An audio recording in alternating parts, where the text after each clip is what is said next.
कितने विधायकों के वोट से चुना जाता है एक सांसद? इस वीडियो में आप जानेंगे राज्यसभा चुनाव की पूरी ABCD।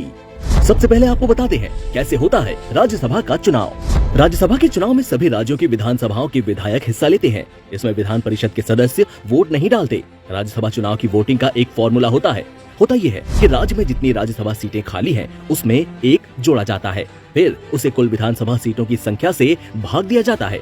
इससे जो संख्या आती है उसमें एक जोड़ दिया जाता है। इसे ऐसे समझिए, यूपी में इस बार 10 राज्यसभा सीटों के लिए वोटिंग हुई, इसमें एक जोड़ा जाए तो 11 होगा। यूपी में वैसे तो विधानसभा सीटों की संख्या 403 है, लेकिन मौजूदा समय में 4 सीटें खाली हैं, इसलिए 399 विधायक हैं।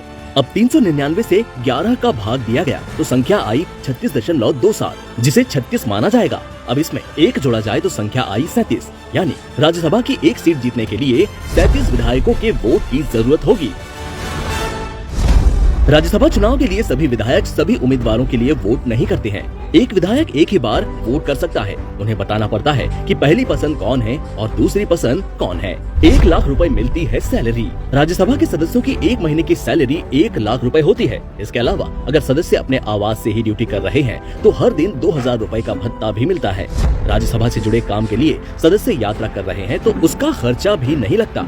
सदस्य हवाई या रेलवे के अलावा किसी भी माध्यम से यात्रा करते हैं तो उसका खर्च सरकार देती है। हर सदस्य को एक फ्री पास भी मिलता है, जिसके जरिए वो किसी भी ट्रेन में किसी भी वक्त मुफ्त में यात्रा कर सकता है। इस पास पर सदस्य के अलावा कोई यात्रा नहीं कर सकता। इसके अलावा एक और पास मिलता है, जिसकी मदद से सदस्य अपनी पत्नी या किसी साथी के साथ फ्री में फर्स्ट AC में सफर कर सकती हैं।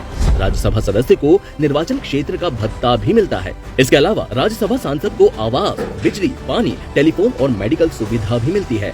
रिटायर होने के बाद राज्यसभा सांसद को हर महीने 25,000 रुपए पेंशन मिलती है। अगर कोई 5 साल से ज्यादा समय से सदस्य है तो हर साल के हिसाब से 2,000 रुपए पेंशन में और जुड़ जाते हैं। यानी अगर कोई 10 साल सदस्य है तो उसे हर महीने 35,000 रुपए की पेंशन मिलेगी। ये पेंशन 5 साल में बढ़ती है। 100 साल से भी पुरानी है राज्यसभा। राज्यसभा के इतिहास की बात करें तो ये 1919 से मिलता है। ब्रिटिश इंडिया में उस समय एक ऊपरी सदन बनाया गया था, तब इसे काउंसिल ऑफ स्टेट कहा गया था। आजादी के बाद 3 अप्रैल 1952 को राज्यसभा का गठन किया गया। 23 अगस्त 1954 को इसका नाम काउंसिल ऑफ स्टेट से बदलकर राज्यसभा कर दिया गया। राज्यसभा कभी भंग नहीं होती। राज्यसभा के सदस्यों का कार्यकाल 6 साल का होता है। इसके 1/3 सदस्यों को हर 2 साल में रिटायर होना पड़ता है, इसलिए हर 2 साल में चुनाव होते हैं। राज्यसभा में 250 सदस्य होते हैं। इनमें से 238 सदस्य चुने जाते हैं, जबकि बाकी 12 सदस्यों को राष्ट्रपति नामित करते हैं। किस राज्य से कितने राज्यसभा सदस्य होंगे ये वहाँ की आबादी के आधार पर तय होता है। जैसे सबसे ज्यादा आबादी उत्तर प्रदेश की है तो यहाँ पर 31 सीटें हैं। वहीं 18 सीटें तमिलनाडु में हैं, जबकि कई छोटे राज्य ऐसे हैं जहाँ एक ही सीट है।